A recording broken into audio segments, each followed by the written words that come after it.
Shalom Bapak Ibu Saudara semua, selamat datang di ibadah Breakthrough Prayer spesial pada malam hari ini. Kita akan bersama-sama membahas tentang mental health atau kesehatan mental, ya. Dan di tengah-tengah kita juga sudah hadir seseorang yang spesial, walaupun saya belum bertemu secara langsung, ya, tapi dengar suaranya aja udah terbayang, ya. Nanti juga Bapak Ibu Saudara semua pasti dengar suaranya aja udah adem, ya, udah bikin tenang, bikin damai, dan saya percaya apa yang dibagikan oleh beliau pada malam hari juga boleh menjadi berkat buat kita semua. Ya, saya perkenalkan terlebih dahulu ada hadir di tengah-tengah kita Pastor Iliana Widodo, ya, dan dia lebih sering dipanggilnya Ibu Ili, ya, kalau nggak salah, ya, betul ya Bu Ili, ya. Dan dia adalah seorang konselor, seorang coach juga, seorang trainer, dia juga seorang ibu gembala dari GBI WTC CHCC, ya, dan founder dari Virtuous Woman, ya. Dan hari ini beliau akan membagikan kebenaran firman Tuhan yang mungkin juga bersama-sama kita selalu dan sering menghadapinya, dan juga mungkin kita sedang bergumul bagaimana kita bisa mengelola emosi negatif yang ada di dalam kehidupan kita. Dan mari tanpa berpanjang-panjang, tapi sebelumnya saya mau memberitahukan juga buat Bapak Ibu Saudara semua, nanti setelah Ibu Ili membagikan materi, kita akan membuka sesi tanya jawab, ya. Akan ada sesi tanya jawab. Jadi waktu nanti materi dibagikan pun, kalau Bapak Ibu Saudara semua sudah terpikir untuk menanyakan sesuatu, boleh untuk chat, ya. Boleh untuk mengirimkannya lewat chat. Ya, kalau Bapak Ibu Saudara semua perhatikan di kolom partisipan itu ada akun dengan nama Q&A, ya, Q&A, ya. Nah, Bapak Ibu Saudara semua boleh klik Q&A itu dan kirim message secara pribadi ke Q&A itu untuk kalau ada pertanyaan-pertanyaan yang ingin ditanyakan. Tetapi kalau saudara tidak bisa ke Q&A juga tidak apa-apa, boleh langsung tulis di kolom chat. Ya, nanti dengan seberapa banyak waktu yang kita punya, kita coba untuk bisa jawab pertanyaan-pertanyaan Bapak Ibu Saudara semua. Namun kalau ternyata sangat banyak yang bertanya, ya kami mohon maaf mungkin tidak semua pertanyaan bisa dijawab. Oke, tanpa berpanjang-panjang, saya persilahkan Ibu Ili untuk membagikan materi pada malam hari ini. Bapak Ibu Saudara semua semangat, boleh dong kasih reaction-nya. Ya, shalom, silakan Ibu Ili.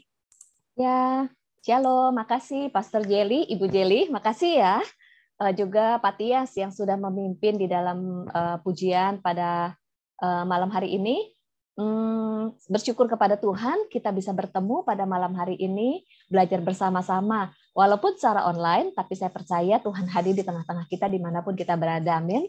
Dan saya berharap kita semua dalam keadaan baik-baik di tengah situasi yang kelihatannya tanda kutip ya, kurang oke gitu, tapi biarlah kita sama-sama menjaga protokol kesehatan dan tetap ada dalam perlindungan Tuhan. Saya berdoa untuk Bapak Ibu dan teman-teman yang mungkin sedang sakit supaya Tuhan menyembuhkan dan sehat selalu ya. Dan terima kasih untuk kepercayaan, kesempatan yang diberikan kepada saya untuk saya sharing pada malam hari ini dengan topik mengelola emosi negatif. Dan juga salam kenal untuk yang baru pertama kali kita ketemu dan berkenalan pada malam hari ini. Nah, topik yang akan saya sharingkan itu adalah topik yang saya sendiri juga suka banget gitu. Waktu saya belum memahami tentang hal ini, terus terang saya ini adalah seorang pribadi yang sering dikuasai oleh emosi gitu. Kemudian saya tuh mudah cemas, takut. Kemudian kata orang-orang di rumah saya pemarah. Dan saya nggak suka dengan hal itu. Lalu saya ingin berubah.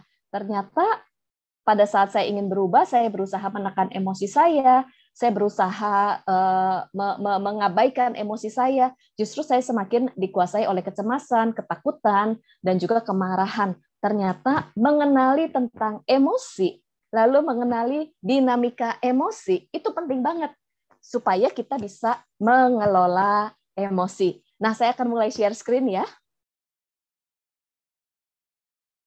Siapa di sini yang pernah bergumul untuk mengatasi kemarahan, tapi itu susah banget gitu? Siapa di sini yang pernah bergumul dengan ketakutan, kekhawatiran? Kita tuh nggak pengen takut, nggak pengen khawatir, tapi ternyata susah banget mengatasinya.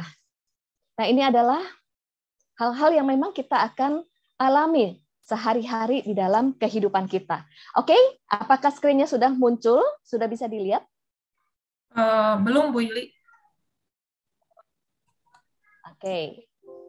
Saya coba, sorry, saya minta maaf, saya coba off video ya supaya udah nampak, Bu. Oke. Yes. Nah, oh iya, salam kenal dari keluarga kami. Suami saya Pastor Erwin, kemudian anak kami Anselmo tinggal di Surabaya kuliah, kemudian Arneta, kami tinggal di Karawaci, dan kami melayani tadi Pastor Jelly sudah sampaikan di GBI di OHCC Hotel Olive Karawaci. Salam kenal dari kami semuanya. Nah, ada satu quotes bagus banget di sini ditulis bahwa walaupun kita tuh punya IQ yang tinggi, kita tuh punya kecerdasan secara intelektual tinggi, tetapi kemampuan kita, emotional awareness, kemampuan kita untuk mengenali emosi kita, dan juga bagaimana kemampuan untuk menghandle, mengelola perasaan, mengenali emosi, dan mengelola perasaan. Ada kata emosi dan juga perasaan. Apa bedanya emotion dan feelings? Nanti kita belajar. Akan menentukan kesuksesan di dalam kehidupan kita. Sebagai contoh, mungkin ada seseorang yang cerdas secara intelektual. Lalu dia sukses di dalam akademiknya. Kemudian dia bekerja sebagai dokter yang pintar sekali. Tetapi bagaimana dokter tersebut berelasi dengan pasiennya? Bagaimana dokter tersebut mengatasi pada saat dia sedang stres atau mengatasi pergumulannya. Itu menentukan bagaimana dia menjalani kehidupan. Jadi apa jadinya nih, kita bayangkan seorang dokter yang cerdas tapi marah-marah. Kemudian kalau stres dia melarikan diri dengan alkohol, obat-obatan. Kemudian relasi di dalam keluarganya nggak baik. Padahal memiliki kecerdasan secara intelektual. Itu sebabnya penting banget tidak hanya cerdas secara intelektual, tetapi cerdas secara emosi.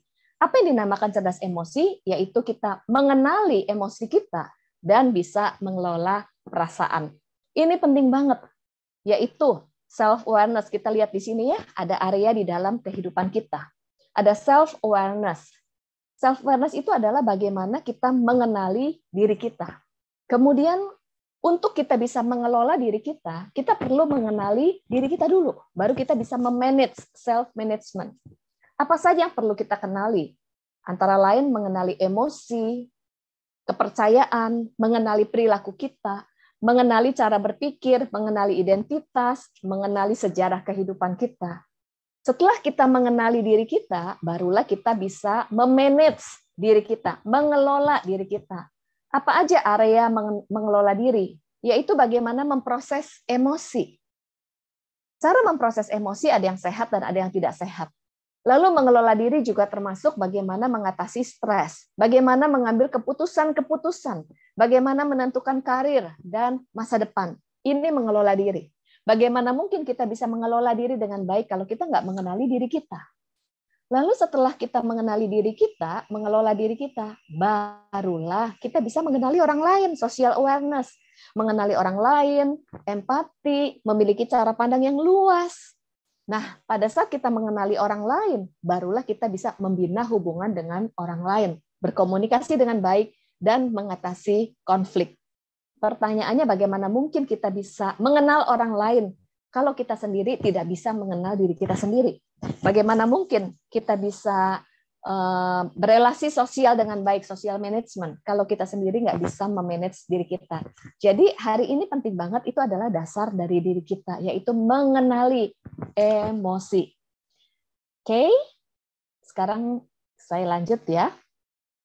Nah, pada saat kita membahas tentang emosi, kita perlu paham apa sih sebenarnya emosi, kenapa Tuhan memberikan emosi, apa gunanya emosi dalam hidup kita. Apa sih definisi emosi?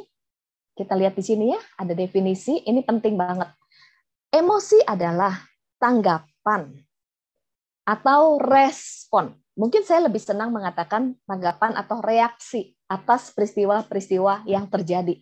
Tanggapan atau reaksi atas peristiwa. Di dalam kehidupan kita akan mengalami berbagai peristiwa. Setuju ya? Dari kecil sampai hari ini, dan yang akan datang kita mengalami berbagai peristiwa dan kejadian.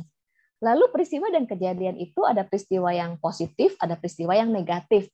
Ada peristiwa yang membuat kita bahagia, senang, ada peristiwa yang membuat kita takut, marah, dan cemas. Atau peristiwa-peristiwa negatif. Saat mengalami peristiwa positif, maka akan muncul tanggapan emosi atau reaksi, antara lain bahagia, kemudian senang, sukacita, itu adalah emosi yang muncul. Atau saat kita ketemu pasangan kita nih, ada emosi yang muncul yaitu cinta, senang, berbunga-bunga. Nah, terharu juga itu juga salah satu bentuk emosi. Di satu sisi, pada saat kita mengalami pengalaman atau peristiwa negatif, misalnya difitnah, kemudian mungkin kehilangan sesuatu, kemudian kita sakit. Nah, kita memiliki perasaan seperti kesal, sedih, marah. Kemudian kalau kita juga datang ke tempat yang baru atau mau ujian, itu kan pengalaman, kita mau ujian, lalu kita jadi tegang, cemas, khawatir. Itu adalah tanggapan emosi yang muncul saat mengalami pengalaman-pengalaman. Itu yang pertama. Emosi adalah tanggapan atau respon. Definisi emosi yang kedua adalah dorongan untuk bertindak menghadapi sesuatu. Jadi pada saat kita mau mengambil keputusan, itu ada dorongan, yaitu dorongan emosi. Ada mesin yang mengarahkan kita mengarahkan kita tuh kemana? Ibaratnya kalau seperti mobil. Mobil itu dia belok kiri atau belok kanan, ada yang menyetir ya, ada yang menyetir ke kiri dan ke kanan. Demikian juga di dalam kehidupan kita. Mobil itu ibarat tubuh kita, namun yang menyetir kita mau mengambil keputusan apa, belok kiri atau belok kanan, itu adalah dorongan dari emosi kita. Itu sebabnya penting banget untuk kita bisa mengenali emosi dan mengelola. Karena kalau kita tidak mengenali dan mengelola emosi kita, maka keputusan-keputusan yang kita ambil, kita dikuasai oleh emosi semata-mata. Jadi penting banget untuk kita memahami emosi. Sekarang, yuk, apakah kita mengenali emosi kita dan bagaimana cara emosi bekerja di dalam diri kita? Dari manakah sumber emosi? Kalau kita lihat di Alkitab, dari manakah emosi? Kita lihat di Matius 26 ayat 37 sampai 38. Di sini menceritakan tentang Tuhan Yesus sedih karena Lazarus mati. Jadi saat Lazarus mati, muncullah emosi sedih. Kemudian kita lihat di Matius 26 ayat 75. Petrus sedih dan menangis. Kemudian Yunus marah dan kesal. Lalu Hana, dia sedih. Bahkan kalau kita lihat Daud di Mazmur, kitab Mazmur, itu kitab Mazmur banyak menceritakan tentang Daud mengekspresikan emosi. Jadi kalau kita lihat tokoh-tokoh Alkitab, mereka adalah pribadi-pribadi yang memiliki emosi dan juga pribadi-pribadi yang mengekspresikan emosi. Jadi dari manakah emosi? Emosi itu adalah pemberian Tuhan. Dan kita ini diciptakan serupa dengan gambar Allah, sesuai dengan image-nya dari Tuhan itu sendiri. Dan Tuhan itu adalah Tuhan yang memiliki emosi. Kalau kita lihat dari Kejadian sampai Wahyu, itu menceritakan bahwa Tuhan Allah kita mengasihi, Tuhan Allah kita murka. Nah, di sini menunjukkan bahwa Tuhan Allah kita juga memiliki emosi. Jadi Tuhan memberikan kita macam-macam emosi. Kemudian, kalau Tuhan memberikan kita emosi, Tuhan kita itu adalah Tuhan yang kaya. Tuhan kita itu adalah Tuhan yang kreatif. Jadi pada saat Tuhan memberikan kita emosi, Tuhan memberikan kita manusia itu kaya akan emosi. Berbagai macam-macam emosi. Lalu, sekarang kita lihat gambar di depan. Ada pertanyaan gini, emosi ini bisa di on dan off atau enggak? Maksudnya bisa dimatikan, bisa dihilangkan atau tidak? Kalau kita melihat dari definisi, emosi itu adalah tanggapan atau respon atau reaksi otomatis saat mengalami kejadian-kejadian tertentu. Jadi artinya emosi itu tidak bisa dihilangkan, tidak bisa dimatikan, tidak bisa di-off. Kita tekan tombol off emosi. Nggak bisa dihilangkan, karena itu adalah otomatis muncul di hati kita pada saat kita mengalami kejadian-kejadian. Saya garis bawahi, emosi tidak bisa di on atau off. Pasti secara otomatis itu muncul dari dalam diri kita. Dan ini adalah pemberian. Ini adalah gift karunia dari Tuhan. Lalu pada saat Tuhan memberikan kita emosi, itu ada 2 paket emosi, yaitu emosi positif dan emosi negatif. Pas banget malam hari ini topiknya adalah mengelola emosi negatif. Kemudian seringkali kita berpikir emosi negatif itu tidak baik.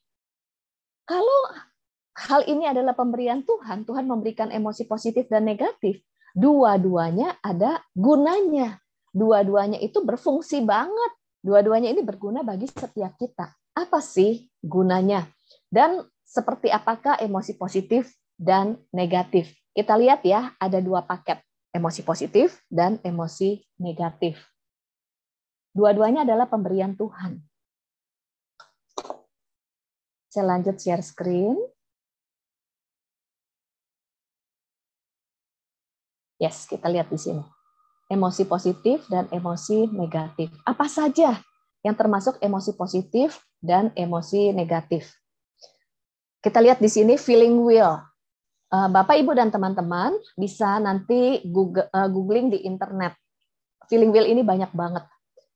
Saya mengambil ini dari buku Restoring Your Heart. Kita lihat di sini ada berbagai macam emosi. Jadi emosi itu banyak banget. Tuhan itu kaya. Jadi Tuhan tuh memberikan kita tuh manusia tuh kaya akan emosi. Lalu terbagi menjadi 2 paket, yaitu emosi positif yang terdiri dari damai, kuat, dan gembira. Damai, powerful, dan gembira.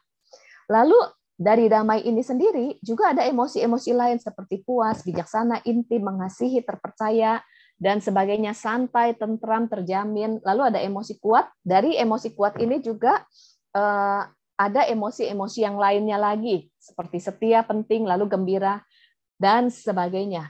Kemudian paket emosi negatif. Di sini ada sedih, marah, dan takut sebagai payungnya. Di balik dari kesedihan, itu ada rasa bersalah, malu, depresi, ada rendah diri, merasa bodoh, dan seterusnya. Di balik rasa marah itu ada murka, egois, benci. Di balik takut juga ada gelisah, ada tidak aman, dan sebagainya. Kemudian kita lihat lagi di sini jenis-jenis emosi. Jadi kayak misalnya emosi positif, sukacita, terdiri dari bahagia, gembira, riang, puas, senang, terhibur, dan sebagainya, damai, kemudian powerful, kuat. Di sini ada penjelasan-penjelasan lebih detail. Ini nanti bisa dicari di internet. Lalu satu sisi, emosi negatif ada marah, kesedihan, takut. Ada orang yang bertanya begini, boleh nggak ya saya itu tidak memiliki emosi negatif? Saya ini tidak punya emosi marah, saya ini tidak kepengen punya emosi takut. Jadi pilih-pilih. Wow, justru kalau kita nggak ada emosi negatif, itu berbahaya loh. Sebagai contoh, kalau kita nggak punya emosi takut, nanti kita nyebrang jalan, nggak hati-hati, karena kita nggak takut ditabrak. Jadi kita nggak berhati-hati. Lalu kalau kita nggak punya emosi takut, kita ketemu binatang buas, kita nggak bisa waspada dan menyelamatkan diri. Justru emosi takut itu akan menolong kita untuk waspada dan berjaga-jaga pada saat bahaya muncul. Itu gunanya emosi negatif. Kemudian juga salah satunya pada saat kita mengalami kesedihan. Itu kan kita mengalami kehilangan. Saat kita mengalami kehilangan, justru disitulah kita jadi belajar betapa pentingnya orang-orang di sekitar kita. Dan kita jadi bisa menghargai orang-orang dan anugerah yang Tuhan berikan karena kita bisa merasakan kehilangan itu menyedihkan banget. Lalu juga apa gunanya emosi? Emosi itu seperti kompas untuk kita mengenali diri kita. Kalau kita tahu kapan kita bahagia, senang, kapan kita sedih, takut, dan cemas, kita bisa tahu apa yang membuat kita happy, membuat kita bersemangat, membuat kita bersuka cita. Dan kita bisa memperbanyak itu untuk bisa memotivasi diri kita. Lalu kalau kita juga mengenali kapan kita marah, kapan kita sedih, kapan kita takut, justru itu adalah salah satu indikator atau kompas yang Tuhan berikan kepada kita untuk mengenali ada isu apa di dalam diri kita yang perlu diproses. Kalau kita merasa marah, kita justru telusuri. Sebenarnya ada kejadian apa yang membuat kita marah? Siapa yang membuat kita marah? Apa yang kita suka dan yang tidak kita suka? Apa yang perlu dikoreksi? Apa yang perlu diperbaiki? Apa yang perlu dibangun? Kalau kita sedih karena kehilangan, kita jadi tahu, oh ternyata ada hal-hal di dalam hidup ini yang berharga yang sedih. Dan bagaimana memproses untuk melepaskannya, let it go. Kalau kita merasa takut, kita jadi berpikir, apa yang kita takutkan? Lalu kalau kita takut akan sesuatu dan di masa depan, itu akan berguna loh buat kita untuk mempersiapkan dari saat ini supaya bisa antisipasi dan lebih baik lagi. Nah, dari sini jadi kita melihat bahwa ternyata emosi itu diberikan oleh Tuhan, itu berguna banget buat setiap kita. Secara khusus kita akan membahas tentang emosi negatif ya. Apakah emosi negatif itu buruk atau salah dan salah? Sekarang kita lihat. Khususnya saya akan membahas emosi negatif mengenai rasa marah, sedih, kemudian juga takut, dan satu lagi rasa bersalah. Ini adalah emosi-emosi negatif yang paling sering menguasai kita. Sekarang kita lihat yuk, emosi marah. Kalau kita lihat ayatnya, ada di Bilangan 32 ayat 13 dan Yohanes 12 ayat 13 sampai 17. Sebenarnya apa sih tujuan Tuhan memberikan emosi marah? Marah ini terjadi, muncul apabila jika ada ekspektasi di dalam hidup kita yang tidak terpenuhi. Jadi kita ingin sesuatu, lalu ingin kita dapatkan, kita nggak dapat. Kemudian muncul emosi marah. Wajar banget kalau kita pengen sesuatu, tapi kita nggak dapat, lalu marah. Kemudian kita marah juga biasanya muncul karena ada aturan yang dilanggar. Contohnya kalau kita lihat Tuhan Yesus. Tuhan Yesus marah kepada pedagang di bait suci karena ada aturan yang dilanggar. Lalu Tuhan murka kepada bangsa Israel karena melanggar firman Tuhan. Jadi ada emosi marah. Namun yang membedakan adalah Tuhan dan manusia itu beda. Pada saat Tuhan marah, Tuhan marah karena mengasihi manusia dengan motivasi yang murni untuk kepentingan manusia itu sendiri. Lalu pada saat Tuhan marah, Tuhan juga panjang sabar dan Tuhan mengasihi, lalu Tuhan mengampuni. Beda dengan manusia. Pada saat kita marah, seringkali kita tidak mengelola rasa marah itu dan kita menyimpannya jadi kepahitan dan kecewa. Lalu seringkali kita marah, namun mengekspresikan kemarahannya dengan tidak sehat. Jadi bedakan antara emosi marah dan bagaimana mengekspresikan kemarahan. Sebagai contoh, misalnya saya sebagai mama nih, saya punya ekspektasi terhadap anak saya, kalau seandainya udah bangun tidur, maka tempat tidurnya atau sepreknya tuh diberesin. Itu kan ekspektasi saya, udah dikasih tahu, kemudian udah diajarin, lalu berulang-ulang dilakukan. Akhirnya kan marah, karena ada kesepakatan, ada ekspektasi, lalu tidak dikerjakan. Saya marah. Sekali lagi, marahnya adalah wajar, karena itu emosi yang muncul. Tetapi yang membedakan adalah bagaimana saya mengekspresikan kemarahan. Karena beda banget dengan cara mengekspresikan kemarahan. Pada saat saya marah, lalu saya akhirnya jadi memaki-maki, mengkritik, mengintimidasi, menuding, lalu menendang-nendang, melempar barang, itu artinya mengekspresikan kemarahan dengan cara yang tidak sehat. Bukankah di firman Tuhan menuliskan kalau kita marah jangan sampai matahari terbenam dan jangan sampai berbuat dosa. Marahnya tidak dosa, tapi bagaimana kita mengelola atau mengekspresikan kemarahan itu yang membuat kita bisa menjadi berbuat dosa. Contohnya kalau kita marah kepada seseorang, orang memfitnah kita marah wajar karena kita punya perasaan. Lalu bagaimana kelanjutannya? Kalau kita menyimpan kemarahan itu, lalu kita membalas dendam, akhirnya kita mengambil keputusan-keputusan yang tidak tepat.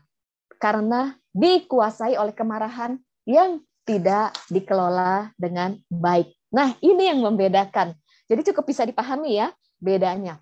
Lalu juga kemarahan itu perlu diproses, tidak bisa dipendam. Dipendam itu artinya disimpan atau ditekan. Karena begini, kalau misalnya kemarahan itu ditekan atau disimpan, itu akan membuat kita tuh jadi pahit hati. Lalu akan membuat kita tuh jadi arogan. Kemudian akan membuat perkataan-perkataan kita tuh jadi negatif karena kita tuh dipenuhi dengan kemarahan yang ada di dalam hati kita. Jadi kemarahan itu nggak boleh dipendam, tapi perlu diproses. Dan jangan disangkali, kamu marah? Enggak, saya nggak marah. Ini namanya menyangkali rasa marah. Daripada menyangkali dan memendam, lebih baik mencari sumber rasa marah. Lalu kita memprosesnya. Yang kedua, emosi negatif yang kedua adalah sedih. Kapankah sedih itu muncul? Sedih itu muncul pada saat kita mengalami kehilangan di dalam hidup kita. Yohanes 11 ayat 32 sampai 38. Tuhan Yesus sedih karena Lazarus mati. Sedih itu muncul karena ada yang hilang dari dalam hidup kita. Yang hilang itu apa saja? Yang paling menyedihkan bahkan sampai menjadi duka cita itu adalah kalau kita kehilangan orang yang kita kasihi. Lalu saat kita kehilangan barang, atau kita kehilangan hal-hal yang penting, mungkin kehilangan masa depan, kehilangan kesehatan. Nah, ada sesuatu yang penting bagi kita itu hilang. Lalu kita sedih. Nah, justru pada saat kita mengizinkan diri kita sedih atau berduka, saat kita mengalami kehilangan, itu sebenarnya kita tuh sedang melepaskan apa yang pergi dari dalam hidup kita. Waktu kita menangis, kita ini sebenarnya Tuhan memberikan air mata. Saat kita menangis atau mengeluarkan air mata, otak itu sedang melepaskan hormon endorfin, zat kimia yang berfungsi menyembuhkan, membersihkan stres negatif, dan menggiring diri kita untuk move on dan melepaskan apa yang hilang. Namun, seringkali pada saat kita sedih, kita memendam rasa sedih atau menyangkali rasa sedih. Itu juga yang seringkali kita ajarkan kepada anak-anak atau kita diajar dari kecil. Jangan sedih, jangan cengeng. Itu namanya kamu tuh nggak kuat. Akhirnya pada saat kita merasa sedih, kita menekan perasaan sedih. Apa yang terjadi kalau perasaan sedih itu ditekan? Maka kita akan menjadi mengeraskan hati kita. Saat kita mengeraskan hati, kita akan kehilangan kelembutan hati. Lalu pada saat kita kehilangan kelembutan hati, dampaknya kita jadi sulit berempati, sulit untuk mengasihi orang lain, dan hati kita tidak menjadi sensitif terhadap perasaan-perasaan orang lain. Nah, jadi penting banget ya, sedih itu jangan ditekan dan jangan disangkal dan jangan diabaikan. Namun perlu diproses. Bagaimana memprosesnya nanti kita belajar. Kemudian juga berikutnya adalah emosi takut.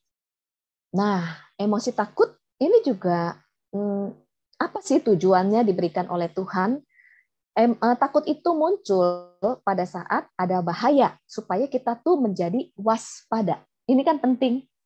Lalu juga emosi takut itu diberikan untuk kita tuh mempersiapkan diri dengan lebih baik. Contohnya, kalau kita mau ujian, kan kita takut nggak lulus, takut nanti kalau ujian tuh gagal. Ini wajar. Ketakutan akan nggak lulus, takut gagal, membuat kita mempersiapkan diri dan belajar dengan baik. Atau misalnya kita tuh mau tampil gitu ya, terus kita takut apa? Takut di depan orang. Nah, jadi kita mempersiapkan diri dengan baik. Ini wajar banget. Kalau ujian nggak takut gagal, nanti nggak belajar dan cuek aja. Kan justru kita jadi apa ya namanya ya, nggak mempersiapkan diri dengan baik. Hanya yang membedakan akan menjadi tidak sehat kalau kita dikuasai oleh ketakutan atau kita takut dengan hal-hal yang ada di dalam imajinasi kita, atau hal-hal yang di luar kontrol, hal-hal yang nggak masuk akal, lalu menjadi overthinking. Nah, di sini sebenarnya yang menjadi tidak sehat.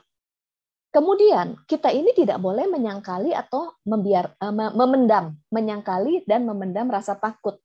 Karena saat seseorang itu menyangkali rasa takut, misalnya, contohnya gini, kan kalau kita masih kecil tuh suka dibilang gini, kamu nggak boleh takut, gitu. Atau kalau kita punya anak, kamu nggak boleh takut, ngapain sih takut? Dan akhirnya pada saat kita takut, kita cepat-cepat ingin membuang rasa takut. Atau kita memendam rasa takut. Atau kalau ditanya, kamu takut? Enggak, saya enggak takut. Itu kan namanya menyangkali. Nah, pada saat kita menyangkali rasa takut dan tidak memprosesnya, justru akan membuat hati kita tuh menjadi dingin loh. Dan kita justru menjadi, apa ya istilahnya, menjadi arogan kalau seseorang tuh menyangkali rasa takut. Sebenarnya kita perlu paham bahwa ada hal-hal yang kita takutkan untuk membuat kita tuh bergantung kepada Tuhan. Dan untuk membuat manusia itu sadar bahwa kita bukan Tuhan dan kita membutuhkan penyertaan Tuhan di dalam hidup kita. Itu penting banget. Itu emosi yang ketiga, yaitu rasa takut. Lalu emosi negatif yang keempat, saya tambahkan di sini, ini penting banget, yaitu rasa bersalah atau guilt. Ini jarang dibahas, tapi ini penting sekali karena rasa bersalah itu sangat bisa melumpuhkan kehidupan kita. Kalau kita lihat di Yohanes 16 ayat 8, ini tentang rasa bersalah. Tuhan itu memberikan rasa bersalah, dan rasa bersalah itu ada gunanya buat hidup kita. Untuk apa? Untuk kita merasa menyesal. Lalu saat kita menyesal, maka kita memperbaiki kesalahan, bertobat, lalu kita akan menjadi bertumbuh lebih baik lagi. Kan kalau kita melakukan kesalahan, lalu kita merasa bersalah dan menyesal, ada pertobatan. Saya ingin memperbaiki dan itu akan membawa pertumbuhan. Bukankah tugas Roh Kudus itu adalah menyadarkan kita akan dosa, memberikan kesadaran akan bersalah akan dosa. Lalu waktu kita disadarkan Roh Kudus, kita jadi bertobat, membutuhkan Tuhan. Namun, kapankah rasa bersalah menjadi tidak sehat? Yaitu pada saat kita tuh terintimidasi, lalu kita merasa bersalah untuk hal-hal yang bukan salah, bukan kesalahan kita. Atau kita menjadi tertuduh atau dipenuhi dengan penghakiman. Bagaimana membedakannya? Kalau Roh Kudus mengingatkan kita, maka Roh Kudus itu akan mengingatkan kita dengan lembut. Itu cara kerja Roh Kudus. Lalu cara kerja Roh Kudus itu tidak dengan penghakiman, tidak membuat terintimidasi. Sehingga kalau kita dikuasai oleh perasaan bersalah dan terintimidasi, kemudian kita terus-menerus merasa bersalah, bahkan sesudah kita minta ampun, kita merasa bersalah, dan menjadi mental breakdown. Itu bukan dari Roh Kudus, itu bisa dari diri kita sendiri, itu bisa dari orang lain, dan itu juga dari iblis yang menyerang kita dengan rasa bersalah. Dan kalau rasa bersalah itu tidak diproses, itu akan melumpuhkan kita. Di sini Mazmur 38 ayat 5-7, sebab kesalahanku telah menimpa kepalaku semuanya seperti beban berat yang menjadi terlalu berat. Waktu rasa bersalah tidak diproses, itu akan menjadi shame yang membuat kita tuh menyerang diri sendiri. Misalnya gini, saya konflik dengan anak saya. Lalu saya merasa bersalah karena konfliknya tuh nggak baik gitu yang melukai anak saya. Saya merasa bersalah, lalu saya menyesal, bertobat, saya minta ampun kepada Tuhan, saya minta maaf kepada anak saya, selesai. Tetapi kalau itu berkelanjutan tidak diproses dengan baik, nah menjadi shame, itu menjadi begini, saya memang mama yang nggak baik, saya memang ibu yang nggak berguna. Itu akan semakin melumpuhkan kita. Oleh sebab itu kenali baik-baik rasa bersalah yang sehat dan yang tidak sehat. Nah, sampai di sini saya mau tanya nih kepada teman-teman, Bapak, Ibu, dan teman-teman pada malam hari ini. Biasanya ada emosi negatif yang mendominasi kita loh, menguasai kita. Boleh nggak ditulis di chat box? Kenali baik-baik. Emosi negatif apa yang mendominasi kita? Biasanya ada 2 dari 4 ini. Kalau saya ini lebih banyak dikuasai oleh ketakutan, nomor 1, dan yang kedua, rasa bersalah. Kalau Bapak, Ibu, dan teman-teman kenali, lebih banyak didominasi oleh apa? Itu adalah hal yang wajar, namun kita perlu kenali untuk kita bisa proses dengan baik. Bolehkah jawab di chat box? Marah dan takut, oke. Marah dan rasa bersalah, oke. Jadi kita udah mulai paham ya. Kita nih ada yang mendominasi loh rasa takut dan bersalah. Wow, banyak juga ya yang takut rasa bersalah. Saya takut dan rasa bersalah loh, takut dan marah, oke. Marah dan khawatir, marah dan takut ya, oke. Sedih dan marah, yes. Marah dan takut, kita perlu kenali rasa bersalah. Makasih ya, kenali. Yuk kita lanjut ya ke proses berikutnya. Setiap Saya mau mengajak kita ambil kertas yuk. Ambil kertas, lalu kita gambar hati ya. Kita gambar hati di kertas. Ambil kertas, lalu gambar hati di kertas. Gambar hati nih di kertas ya. Apa yang digambar? Saya mau berikan waktu sekitar 2 menit deh. 2 menit. Ambil waktu, karena ini penting banget nih untuk kita tuh mengenali diri kita. Ambil waktu 2 menit, gambar hati, lalu tarik napas. Nah, kita coba telusuri apa yang ada dalam hati kita. Tuliskan dan kenali emosi apa saja yang ada di dalam hati kita saat ini. Tuliskan sebanyak-banyaknya. Takutkah, sedihkah, bahagiakah? Jadi campuran, boleh yang negatif dan positif. Kenali sebanyak-banyaknya yang ada di dalam hati kita nih, hari ini, saat ini. Atau kalau misalnya nggak ada kertas, kan pegang handphone ya. Boleh ditulis di handphone.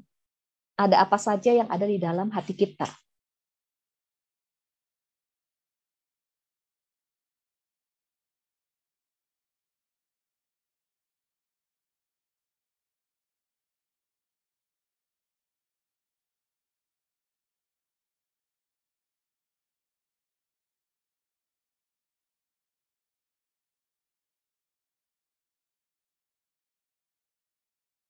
Kalau kita ada sedih, tulis sedih. Kalau takut, tulis takut. Kalau cemas, tulis cemas. Kalau ada sedang cinta kepada seseorang, ditulis rasa cinta.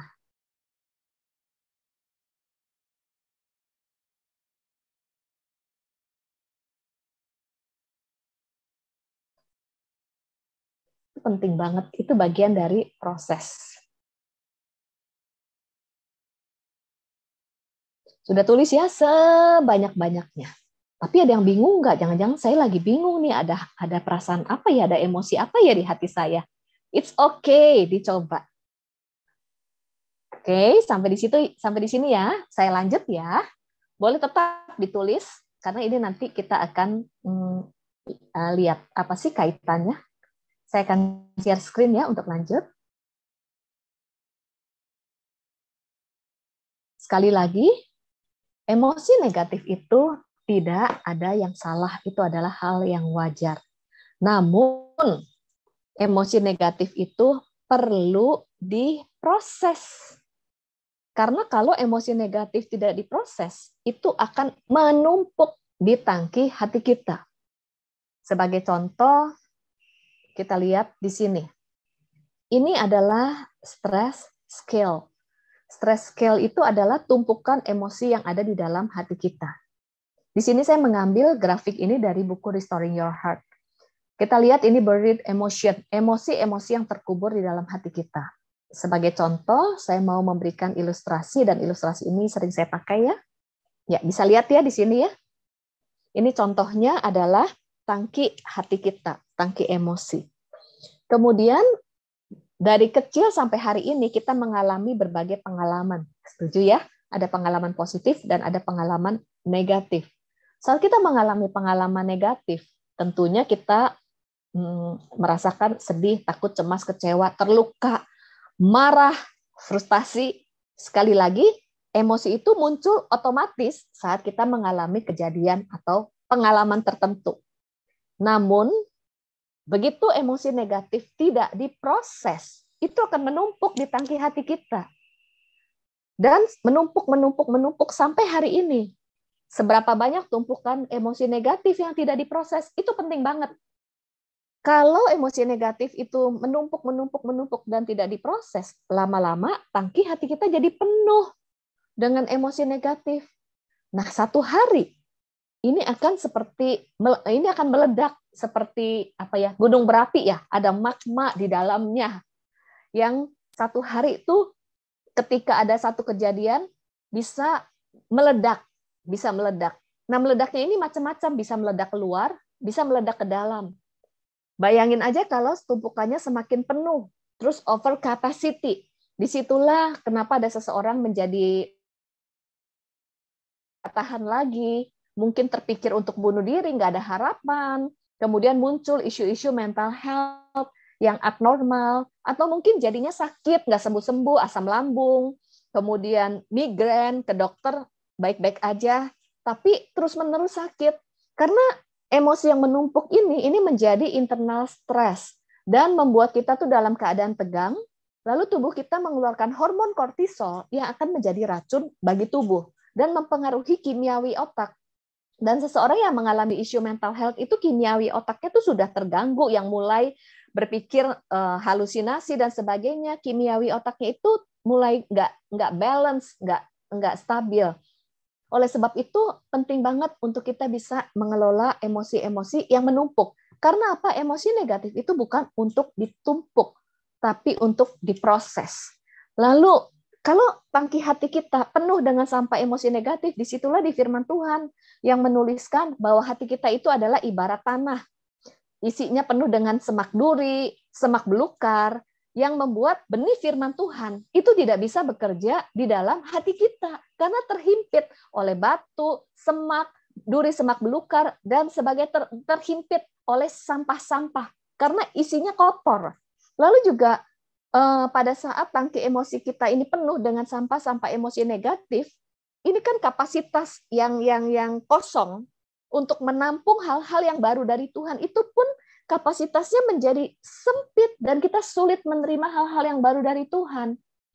Kemudian juga pada saat hati kita dipenuhi sampah emosi negatif, ada bagian otak yang dinamakan amigdala dan juga prefrontal cortex. Prefrontal cortex ini adalah bagian di sini ya, kita sama-sama pegang. Di sini adalah untuk berpikir jernih, mengambil keputusan, kemudian untuk menganalisa mana yang baik, mana yang tidak baik, untuk belajar di bagian prefrontal cortex. Ini penting banget untuk mengambil keputusan. Tetapi prefrontal cortex ini sangat berkaitan dengan amigdala. Amigdala itu adalah bagian otak yang terhubung dengan emosi. Saat amigdala dibanjiri oleh emosi, maka prefrontal cortex itu fungsinya menjadi tidak maksimal atau shutdown.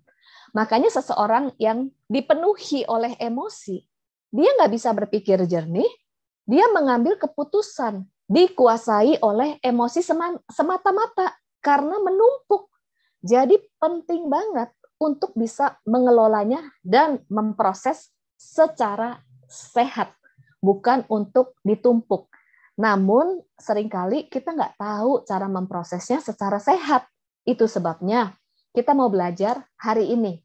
Sekali lagi, emosi negatifnya bukan hal yang dosa, bukan hal yang salah, karena kita diberikan emosi dan perasaan oleh Tuhan. Hanya saja bagaimana kita mengelolanya dengan cara yang sehat. Saya akan share screen ya. Kita lihat berikutnya. Kalau emosi negatif menumpuk itu tidak dikelola dengan baik, itu menguasai keputusan kita. Jadi kita menjadi pribadi yang reaktif, bukan responsif. Pribadi yang reaktif itu adalah kita mengambil keputusan dikuasai oleh emosi semata-mata. Tetapi orang yang responsif, dia bisa marah, dia tahu kapan dia marah, dia bisa sedih, dia bisa cemas, lalu dia mengambil waktu untuk mengelola emosinya, mengelola cara berpikirnya, lalu dia berespon dengan tepat dengan mengambil keputusan-keputusan yang tepat, tidak hanya dikuasai oleh emosi. Nah, seringkali kita dikuasai oleh emosi. Pada saat kita marah, perkataan kita jadi melukai orang lain. Saat kita marah, kita mengambil keputusan didorong rasa marah. Apa akibatnya kalau kita dikuasai oleh emosi yang tidak diproses? Mempengaruhi karakter dan motivasi. Sebagai contoh, di dalam tangki emosi kita, kalau isinya sampah emosi negatif yang tidak diproses, maka itu akan terpancar dari perkataan dan perilaku. Bukankah di firman Tuhan menuliskan apa yang keluar melalui perkataan dan perilaku bersumber dari hati, karena penuh dengan sampah. Lalu juga akan mempengaruhi relasi dengan orang lain, kemudian mempengaruhi pelayanan, pekerjaan, dan kepemimpinan. Jadi penting banget untuk kita bisa mengelola emosi kita. Makanya di dalam firman Tuhan, apa yang keluar dari perkataan perilaku bersumber dari dalam hati. Dan ada satu buku yang bagus banget, ini saya rekomendasi untuk dibaca, Emotionally Healthy Spirituality, yaitu bagaimana memiliki kesehatan emosi dan juga spiritual. Ada kalimat bagus banget, hal yang mustahil untuk menjadi dewasa secara rohani, sementara masih tidak dewasa secara emosi. Bagaimana kita bisa bertumbuh secara rohani, mengelola diri kita, mengelola keputusan kita, sedangkan kita sendiri tidak bisa mengelola emosi-emosi yang ada di dalam hati kita. Jadi penting banget kita memiliki kedewasaan emosi. Nah, bagaimana cara mengatasi emosi? Ada berbagai cara. Kita perlu kenali juga cara-cara kita mengatasi emosi. Karena ada yang sehat dan ada yang tidak sehat. Lalu, bagaimana cara kita mengatasi emosi? Biasanya kita belajar dari cara orang tua. Lalu juga kita belajar dari bagaimana orang tua mengajar kita. Kita lihat ya, atau kita juga belajar dari lingkungan. Cara mengatasi emosi yang tidak sehat. Ada 5M nih. Yang tidak sehat 4M deh. Ada yang memendam. Dipendam ke dalam. Kemudian ada yang mengabaikan. Mengabaikan itu menganggap tidak ada. Atau menyangkali, atau denial. Kamu marah? Enggak marah. Kamu sedih? Enggak sedih. Itu namanya denial. Kalau memendam, dipendam. Kenapa kita terbiasa memendam dan mengabaikan? Karena dari kecil suka dibilang, jangan sedih, jangan marah, jangan takut. Lalu kita memendam atau mengabaikan. Ada juga yang meledak keluar. Meledak keluar tuh begini, aduh daripada saya tahan gitu ya, lebih baik ya keluar aja, maka saya akan lega. Artinya dia menyembur-nyemburkan emosi dengan meledak keluar untuk mendapat kelegaan, tapi kelegaannya sesaat. Itu tidak menyembuhkan, tidak memproses secara sehat. Lega sesaat, namun itu pun akan terjadi berulang-ulang menjadi kebiasaan, dan itu melukai orang lain.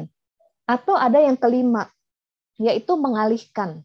Mengalihkan itu adalah begini, pada saat seseorang takut, saat seseorang sedih, lalu dia melakukan kegiatan-kegiatan untuk menghalangi, menghilangkan rasa takut. Itu namanya mengalihkan. Semua hal ini tidak memproses secara sehat. Yang ada adalah menumpuk. Saat kita menumpuk emosi, kita itu tidak memulihkan emosi kita loh. Itu justru menjadi tumpukan-tumpukan. Oleh sebab itu penting banget untuk kita bisa memproses secara sehat.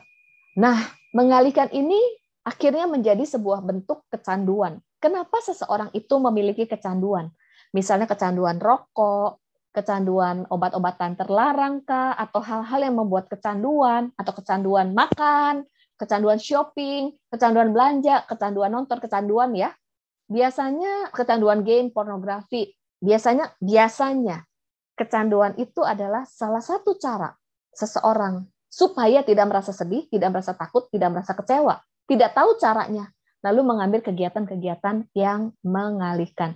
Oleh sebab itu, untuk mengelola kecanduan, kita perlu mengenali ada apa sebenarnya di dalam hati kita yang perlu diproses. Ada isu apa yang perlu diproses di dalam diri kita.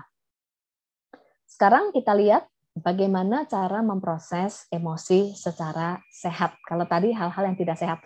Oh iya, sebelum saya lanjut, bolehkah saya tanya kepada Bapak, Ibu, dan teman-teman, dari 4M yang tadi, memendam, mengabaikan, meledak keluar, dan mengalihkan, kira-kira selama ini yang cenderung dilakukan yang mana yang sering dilakukan? Kalau merasa marah, merasa takut, merasa cemas. Lebih banyak memendam, mengabaikan, meledak keluar, atau mengalihkan, yang mana? Kita perlu paham loh cara kita, masing-masing punya cara. Wow, thank you buat jawabannya. Jadi udah mulai paham ya mekanisme dalam diri kita ya. Emosi apa yang menguasai, lalu kecenderungan kita. Ada yang mengalihkan, ada yang memendam. Kalau saya 2, memendam dan mengalihkan gitu dari kecil. Memendam dan mengalihkan. Oke. Ada lagi, saya coba meledak keluar. Ya, ada yang meledak keluar, ada yang mengalihkan, ada yang meledak. Betul, ada yang mengabaikan, menganggap tidak ada. Ada yang memendam, nanti satu hari meledak keluar. It's okay, bisa kombinasi. Thank you. Jadi kita mulai memahami mekanisme di dalam diri kita. Sekarang bagaimana memproses emosi secara sehat? Ada 2 macam. yaitu yang temporary, sementara, dan juga yang kedua adalah yang permanen. Temporary ini juga kita perlu pahami loh di dalam diri kita. Apa temporary? Temporary ini kan sementara. Jadi kayak misalnya kalau kita terluka, kemudian kita ambil P3K untuk sementara kita kasih perban dulu, benar? Karena belum ada obat, kita kasih perban lebih dulu, tetap untuk menghentikan sakitnya, untuk juga menghentikan darahnya. Itu temporary, perban. Namun kan perban bukan menyembuhkan ya. Sesudah pakai perban, lalu kita perlu cari obat, kita bersihkan, kita obati. Demikian juga emosi kita. Kita perlu menemukan cara mendinginkan emosi yang sementara. Ini penting banget. Caranya apa? Pada saat kita nih marah, supaya kita tuh tidak dikuasai oleh kemarahan dan langsung meledak-ledak, kita temukan sesuatu yang membuat kita adem dulu. Itu kita perlu temukan, walaupun sementara it's okay. Misalnya ada yang kalau marah, ya udah saya masuk kamar dulu sendirian, saya main musik sementara sampai adem, boleh gitu ya. Ada yang kalau misalnya kalau marah, ya udah saya tinggalin orang itu sementara, kemudian saya ambil waktu untuk keluar, cari udara, atau misalnya ada yang kalau marah, ya udah deh saya keluar makan dulu. Itu boleh sementara ya, tapi kalau terus-terusan ntar kan kita jadi gemuk, dikit-dikit makan dan akhirnya jadi emotional eating deh.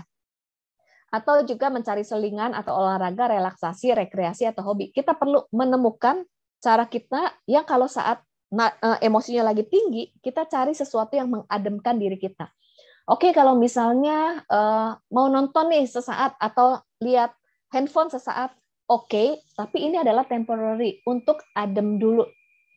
Namun setelah itu perlu diproses, atau misalnya kita juga mau lakukan rekreasi atau hobi, itu it's okay.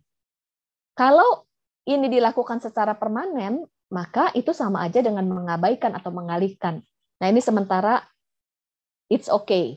Lalu kemudian bagaimana cara memproses emosi secara permanen? Nah kita lihat di sini, ada 5M lagi, yaitu merasakan, memberi label, mengakui, mengenali sumber, dan mengekspresikan. Ini penting banget.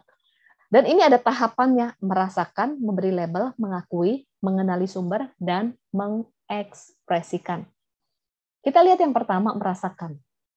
Nah, di sini. Tadi kenapa saya tanya, apa yang ada di dalam hati kita, perasaan-perasaan apa, emosi-emosi apa, itu penting banget. Rasakan dulu apa yang ada di dalam hati kita, emosi apa. Apa bedanya antara emosi dengan perasaan? Emosi adalah reaksi otomatis yang muncul di dalam hati kita. Perasaan, yaitu kita dengan sadar bisa merasakan emosi apa yang ada di dalam hati kita. Belum tentu kita bisa sadar loh ada emosi apa. Dan kalau emosi nggak bisa di-on dan off-kan, pasti ada. Namun kalau perasaan bisa dimatikan, dipencet tombol off. Bagaimana caranya? Memendam, membuat kita mati rasa, itu bisa banget. Kebiasaan memendam, mengabaikan, itu membuat kita menjadi numb atau mati rasa. Seseorang yang mati rasa, dia nggak tahu kapan dia sedih, kapan dia cemas, kapan dia takut. Kalau ditanya bagaimana perasaan kamu, biasa aja. Bagaimana perasaan kamu? Nano-nanonya apa? Tahu. Nah itu nggak tahu apa yang ada, emosi apa. Seseorang yang cerdas emosi, dia tahu loh jenis-jenis emosi yang ada di dalam hatinya. Jadi mulai hari ini belajarlah untuk merasakan apa yang ada di dalam hati kita. Itu penting, itu bagian dari self-awareness. Bagaimana mungkin kita bisa mengelola emosi kita kalau kita nggak tahu apa yang ada di dalam hati kita, emosi kita apa aja. Dan bagaimana mungkin kita bisa mengenali, memahami perasaan orang lain kalau kita sendiri nggak paham perasaan kita. Dan juga satu hal yang penting, kebanyakan kita itu dilatih untuk mematikan emosi negatif, sehingga kita nggak bisa merasakan sedih lagi, takut, dan cemas. Karena kita merasa bahwa kalau kita sedih itu artinya kita tidak rohani. Kalau kita takut, kita tidak beriman. Lalu kita matikan emosi itu. Dan satu hal yang penting, saat kita nggak bisa merasakan emosi-emosi negatif lagi, hampir dipastikan kita juga nggak bisa merasakan emosi-emosi positif. Jadi seseorang yang tidak tahu kapan dia sedih, takut, dan marah, dia juga tidak tahu kapan dia bahagia, sukacita, dan cinta.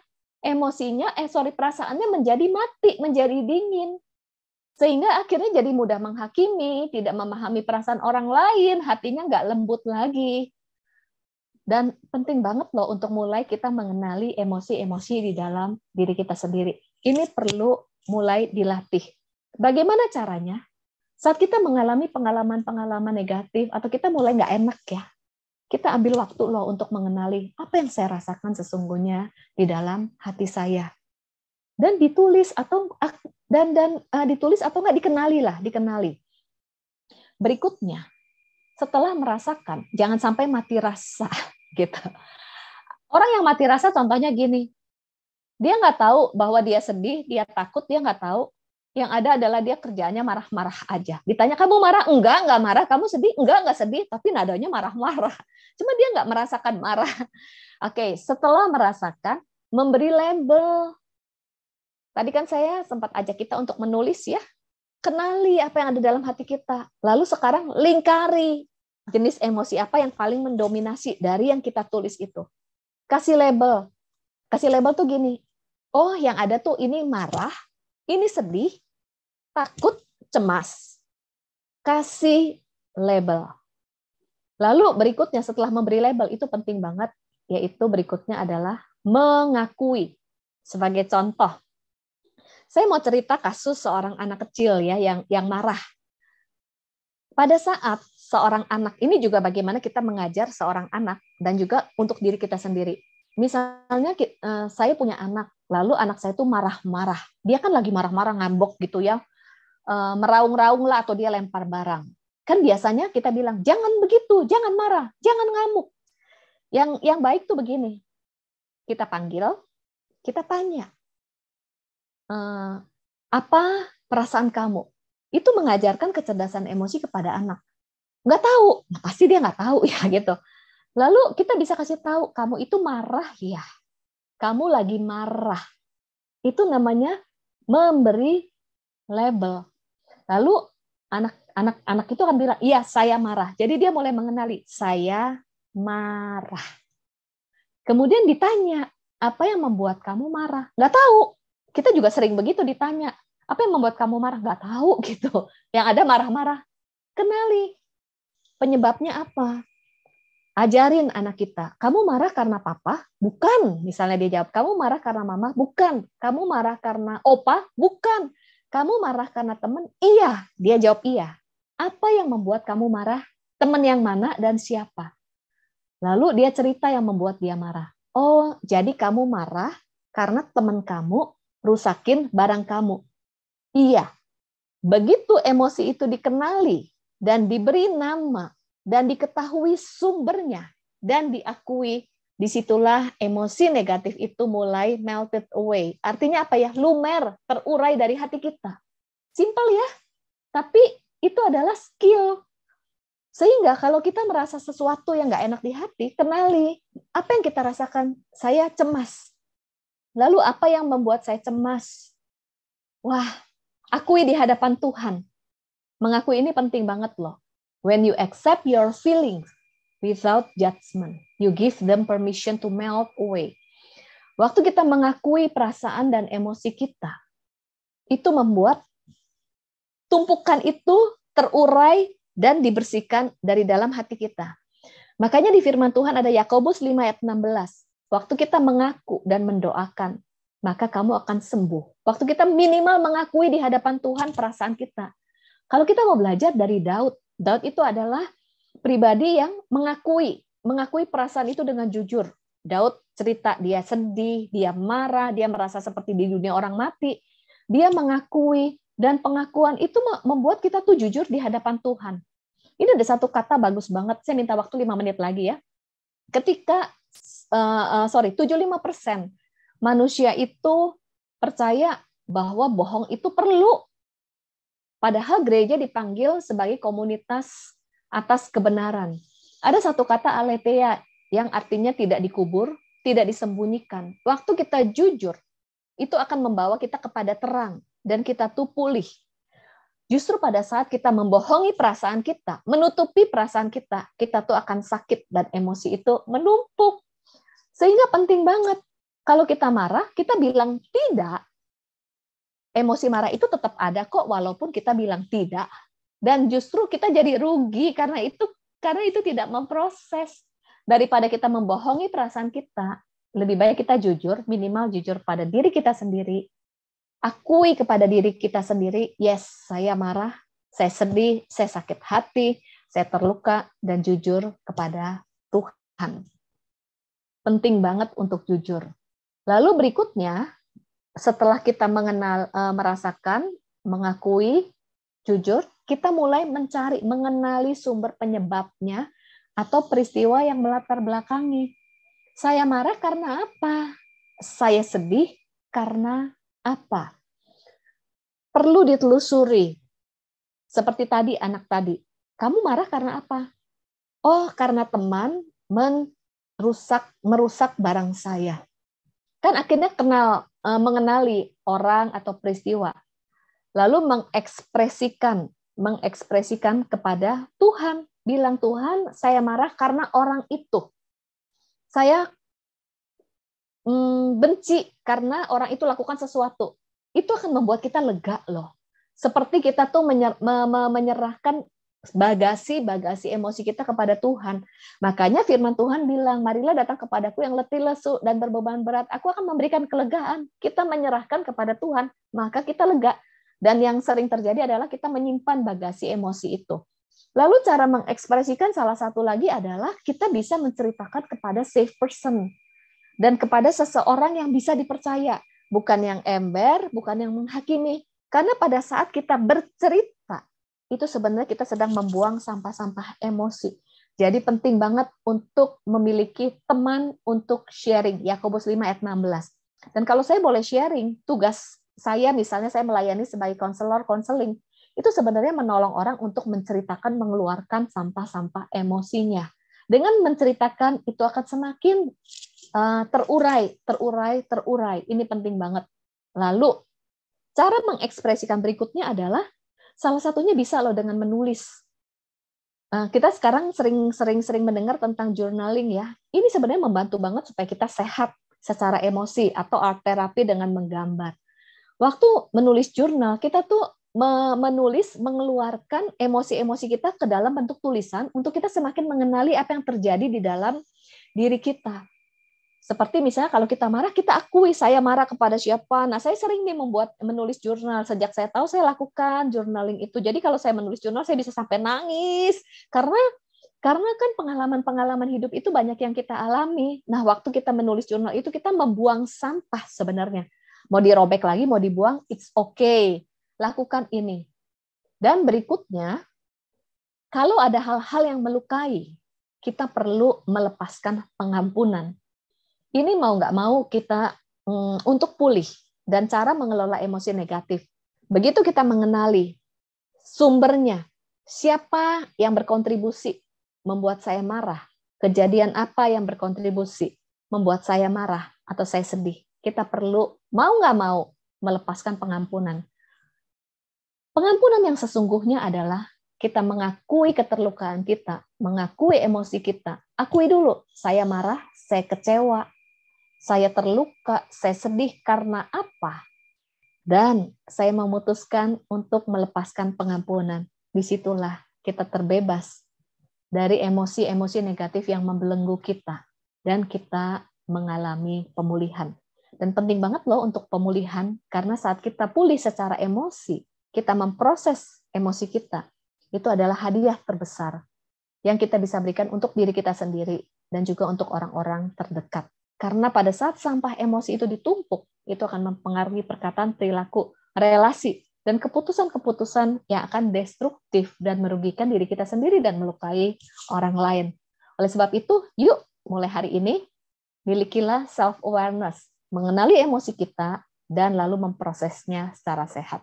Tuhan Yesus memberkati. Semoga materi hari ini bisa membekali kita semuanya. Oke, saya kembalikan kepada panitia ya. Mohon maaf, saya mundur 5 menit. Nggak apa-apa, Bu Ili. Deadline. Ya, terima kasih banyak, Pastor Ili. Ya, Bapak Ibu Saudara semua, pasti kita semua diberkati sekali dengan materi hari ini. Boleh sebelum kita masuk sesi Q&A, boleh berikan reaksinya dulu, tepuk tangannya dulu, apresiasinya dulu. Terima kasih banyak, Bu Ili. Saya belajar banyak sekali. Baik, kita akan mulai sesi Q&A-nya. Oke, sudah ada beberapa pertanyaan yang masuk. Saya akan bacakan buat Ibu Ili. Yang pertama, saya mau bertanya, bagaimana cara mengatasi atau memproses rasa bersalah atas kejadian-kejadian masa lalu yang penuh kepahitan atau seseorang yang dikelilingi oleh perkataan-perkataan dari perkataan toxic people? Oke, thank you. Ini pertanyaan menarik. Mengatasi rasa bersalah ya. Saya bahas yang mengatasi rasa bersalah dulu. Saya ajak kita yuk sama-sama sedikit latihan untuk memproses rasa bersalah ya. Boleh ambil kertas, boleh ambil handphone. Boleh ambil kertas, boleh ambil handphone. Renungkan, pikirkan dan renungkan satu pengalaman yang paling kita sesali. Penyesalan dalam hidup kita terbesar apa? Pilih satu, pasti ada. Nggak mungkin nggak ada. Betul ya? Pilih satu aja. Saya kasih waktu 1 menit untuk memilih satu penyesalan terbesar dalam hidup kita. Sudah? Lalu dituliskan. Dituliskan di kertas atau di handphone. Tulisannya begini. Saya menyesal karena apa? Ditulis. Saya berikan waktu. Saya akan nyalakan musik ya. Tulis dengan kalimat. Satu aja yang dipilih. Saya menyesal karena apa? Tuliskan pengalaman itu. Pilih satu.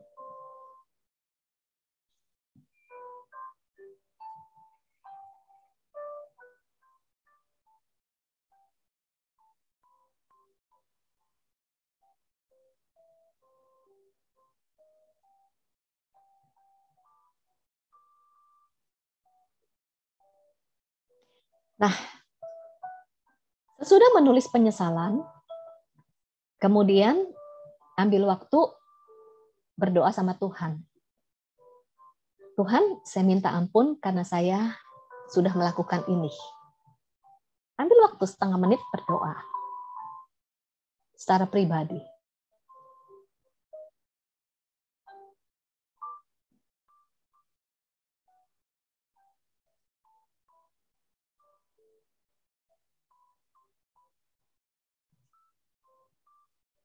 Sudah minta ampun sama Tuhan, coba satu doa lagi kita ucapkan pada diri sendiri loh.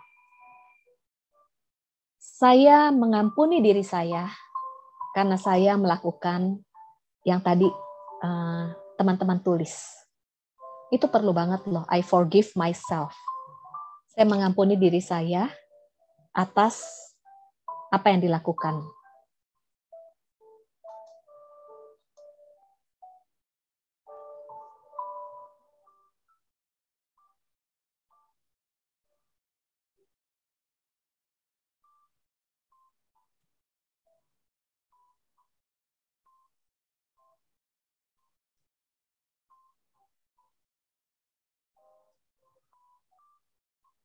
Oke, saya mau tanya, perasaan kita bergejolak nggak? Ada yang merasakan bergejolak?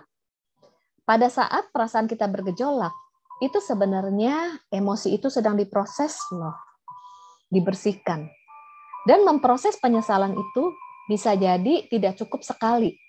Kalau ada perasaan menyesal lagi, rasa bersalah, kita akui dengan cara yang sama. Dan ucapkan I forgive myself.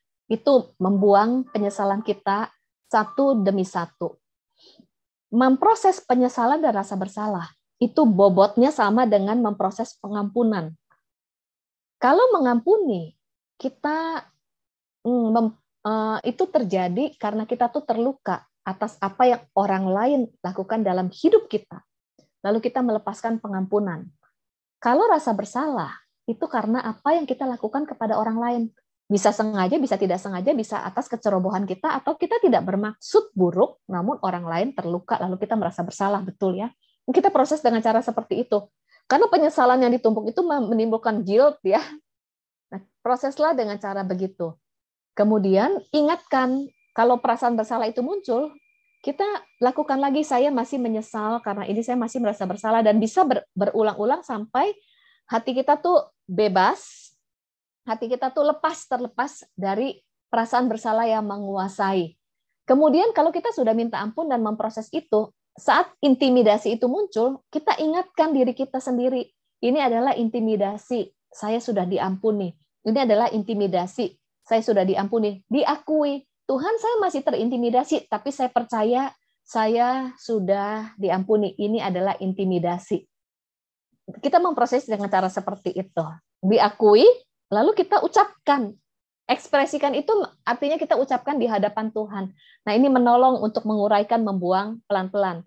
Yang sering terjadi adalah kita abaikan, betul, tidak diproses. Saat perasaan bersalah itu datang, kita abaikan, lalu kita lakukan hal yang lain, nanti menumpuk lagi, dan akhirnya kita dikuasai rasa bersalah. Ada satu kalimat bagus, bagaimana caranya kita dikuasai oleh emosi, yaitu caranya adalah pendam aja terus, abaikan aja terus, lupakan aja itu emosi, maka kita akan semakin dikuasai. Tapi untuk pulih, rasakan, kasih label, akui, dan ekspresikan minimal kepada Tuhan. Jujur pada diri sendiri dan juga ekspresikan kepada Tuhan. Oke, semoga menjawab ya. Tadi satu pertanyaan atau dua pertanyaan ya? Satu pertanyaan yang selanjutnya sama sih, Bu, ya. Satu pertanyaan sudah terjawab sih. Bu Ili, apakah itu berlaku juga untuk semua, untuk emosi yang seperti tadi marah, sedih, takut juga? Betul, berlaku caranya. Betul. Berlaku. Jadi kalau misalnya kita marah, kita ambil waktu. Kenali apa yang membuat kita marah. Lalu kan kita ketemu orangnya atau kejadiannya ya. Yang membuat kita marah pasti ada ya. Kalau bisa ditulis tuh bagus tuh. Saya marah karena waktu itu keluar itu bisa loh. Marahnya kita tuh bergejolak. Jadi begitu hati kita lagi bergejolak, itu justru it's okay banget.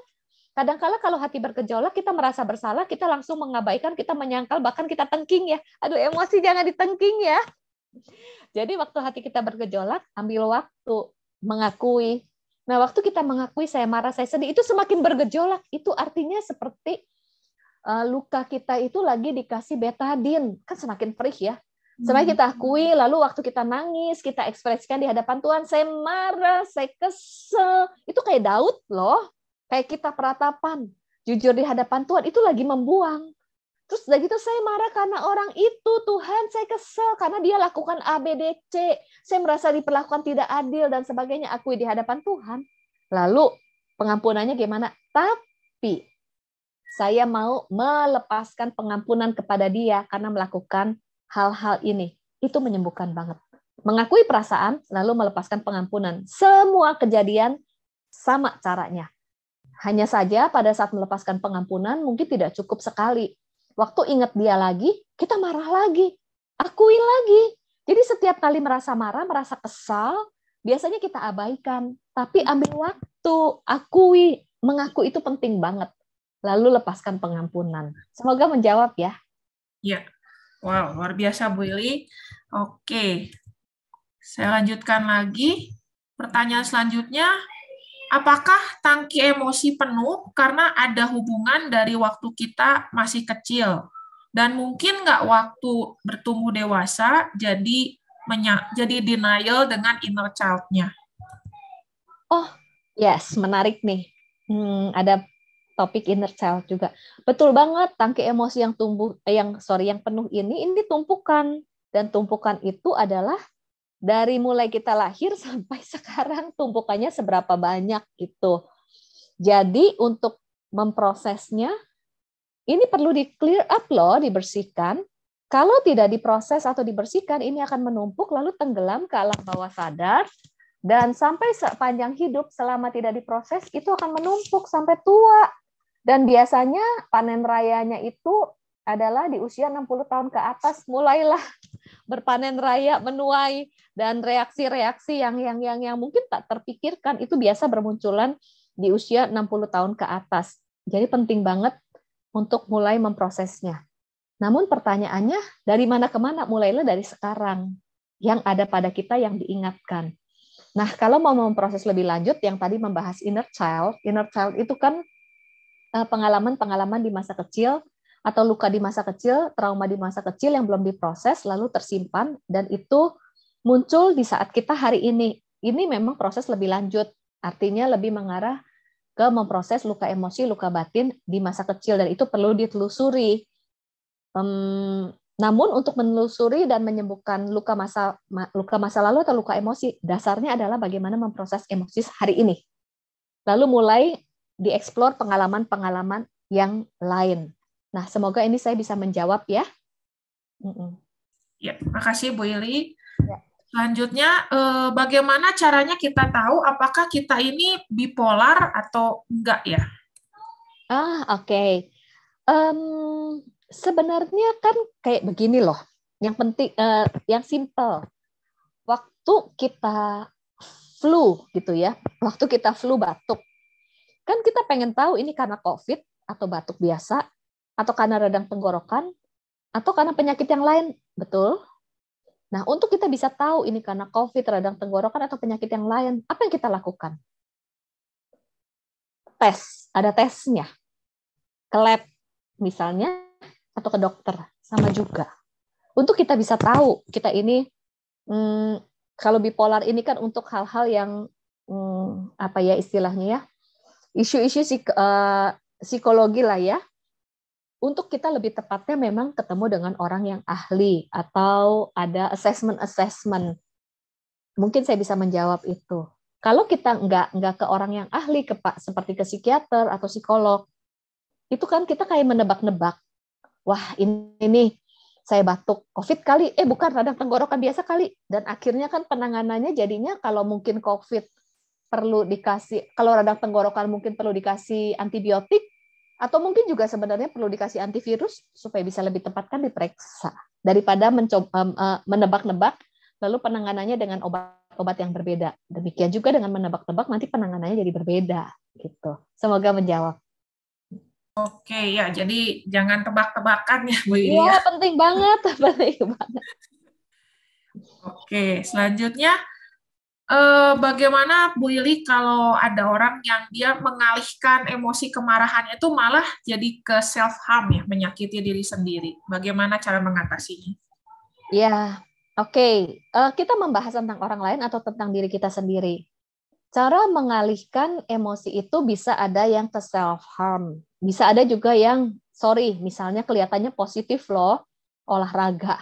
Kelihatannya positif ya. Tapi dia mengalihkan emosi marah. Ada juga yang mengalihkannya ke kerja gitu. Namun apa-apa yang dialihkan, walaupun kelihatannya ke yang positif, itu akan memberi dampak yang negatif. Karena tetap aja emosinya tidak terproses. Nah, kalau ke yang self-harm, berarti dia melakukan hal-hal yang negatif untuk dirinya sendiri. Pada saat dia melakukan self-harm, dia lega. Kan lega sesaat. Sama juga dengan dia kalau lagi marah, dia merokok, lega sesaat ya. Sama juga saat dia marah, kemudian dia olahraga, lega sesaat. Namun sebenarnya tidak memproses isi hatinya sebenarnya. Prinsipnya sama untuk memprosesnya. Kalau untuk orang lain, mungkin kita bisa kasih tahu, tapi keputusannya di orang tersebut. Namun kalau untuk kita sendiri, kita punya kecenderungan self-harm. Sebenarnya kita butuh, kalau ada self-healing sendiri, ada juga kita bersama dengan orang lain. Cara memproses emosi sendiri itu self-healing, yaitu kayak tadi, mengambil waktu. Telusuri. Waktu kita self-harm, itu kan ada emosi-emosi sebenarnya. Marahkah, sedihkah, takut, mulai kenali. Saat kita lakukan self-harm, apa yang kita rasakan? Mulai dari merasakan. Kita telusuri apa yang kita rasakan emosinya. Oh, saya lagi marah, kecewa, atau saya lagi nano-nano, nggak tahu campur aduk. Dan dari campur aduknya itu satu-satu diuraikan, kenali satu-satu. Ini penting banget loh, begitu nano-nano atau campur aduk kenali. Kemudian, oke, saya marah. Jadi misalnya kayak kalau saya nano-nano, saya tulis marah, takut, sedih, saya tulis loh. Saya kecewa, itu bisa bisa bisa saya tulis. Saya frustasi, saya tulis semua kayak tadi yang hati tadi tulis. Lalu mulai dari yang saya tulis, saya marah karena apa? Saya tulis, oh marah karena ini, frustasi karena saya ingin mengharapkan ini tapi tidak terjadi. Ternyata saya punya cita-cita yang tidak terjadi. Nah, waktu ditulis itu menguraikan. Sehingga melepas emosi negatif itu melegakan saat ditulis, dan juga kita akui kenapa orang lakukan self harm, karena itu menumpuk, dan supaya memperoleh kelegaan dia lakukan self harm sementara, memang lega sesaat, tapi kan emosi itu tetap menumpuk dan satu hari membuat tegang lagi, membuat rasanya istilahnya kalau seseorang tidak bisa ada kesempatan untuk melepaskan emosi atau tanda kutip katarsis, seperti handphone cari sinyal nggak ketemu. Jadi makanya regulasi emosinya tidak stabil. Kenapa dia marah-marah? Kenapa dia mengambil keputusan-keputusan yang nggak bisa dikuasai lagi? Karena memang nggak diproses, semakin menumpuk. Nah, itulah prinsipnya sama untuk mengatasi self-harm. Tetapi kan kalau seandainya kita tuh kayak sakit, kalau misalnya parah, kita perlu bantuan orang lain, carilah teman untuk sharing atau carilah bantuan konselor. Itu penting banget. Karena saat konselor sharing dengan konselor, jadi konselor itu akan mengajukan pertanyaan-pertanyaan ataupun dari ngobrol-ngobrol, kita tanpa sadar dengan ngobrol-ngobrol itu menguraikan emosi kita dan itu menolong kita loh untuk melepaskan emosi-emosi negatif. Semoga ini bisa menjawab ya. Iya. Oke, thank you Bu Yuli. Ya, memang jadi intinya tuh memang kita harus bisa jangan diabaikan, jangan ditumpuk, ya, jangan dialihkan kepada seperti tadi self harm ya, tapi akui ya. Kalau untuk anak kecil Bu Yuli, di mana mereka mungkin kan belum bisa untuk tulis begitu ya, itu jadi dia mengakuinya dengan cara tadi Bu, jadi bicara sama orang tuanya atau bagaimana? Betul banget. Ya. Ini menarik sekali. Bagaimana kita bisa menolong orang memproses emosi, yaitu kita menjadi pendengar. Nah, kalau kita punya teman yang self harm atau punya punya kenalan yang suka marah-marah dan sebagainya. Saat dia marah-marah, kita lihat gini, kita perlu menyadari. Atau misalnya kita punya pasangan terus marah-marah ataupun lagi emosinya tinggi. Kalau kita nggak sadar, kita bisa merasa dia sedang marah sama saya. Lalu kita jadi terluka. Tapi kita lihat dari sisi yang lain. Wah, jangan-jangan dia menumpuk. Tidak tahu caranya memproses. Lalu dia jadi lagi marah-marah, lagi tegang. Bisa jadi dia marahnya bukan sama saya. Sama yang lain, kejadian lain, tapi tidak bisa memproses emosi. Dia nadanya tinggi. Bukan berarti dia sedang memarahi saya. Hanya nadanya tinggi. Kan ini jadi berbeda kan, karena kita tahu mekanismenya. Lalu kita menjadi pendengar, dia ngomong, dia cerita.